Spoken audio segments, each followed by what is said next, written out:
আমার শুধু আমার মেয়েকে নিয়ে ফিকির না তো, এই প্রত্যেকটা বাচ্চা আমার বাচ্চা। আল্লাহর কসম করে বলতেছি, প্যালেস্টাইনে যখন আমরা দেখি যে আমাদের এক একটা বাচ্চা না খেয়ে মারা যাচ্ছে, তখন আমার নিজের যৌবনের উপর আমার ধিক্কার আসে যে আমি যুবক এখানে বসে আছি আর আমি এই মানে কি বল মন্দের ভালো কিছু কাজ করার চেষ্টা করতেছি, অথচ আমাদের এই যে কচিকাঁচা বাচ্চাগুলো প্রত্যেকদিন বোমের শিকার হচ্ছে।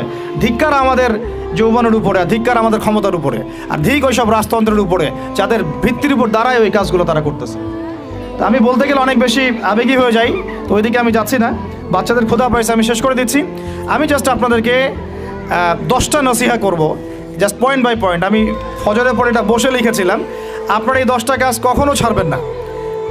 আমাকে ওয়াদা করেন এই 10টা কাজ আপনারা বাচ্চাদের ফিউচারের স্বার্থে কখনো ছাড়বেন না ইনশাআল্লাহ।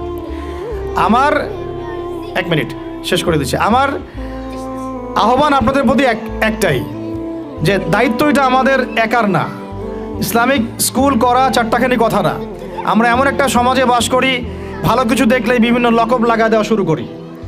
কালকে যদি আমাকে একটা লকব লাগায় দেয়, আপনি তো কিছু করতেও পারবেন না। অতএব এই কাজটা আমার একার নয়, এই কাজটা আমাদের সবার।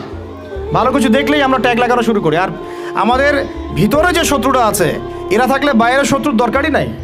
আর খোলামেলা কি বলবো আপনাদেরকে?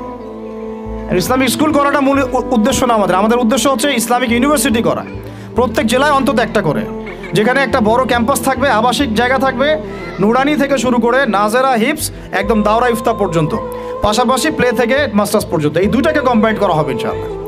এটার জন্য আপনাদের পক্ষ থেকে আমাদের দরকার সহযোগিতা। আমি এভাবে কিন্তু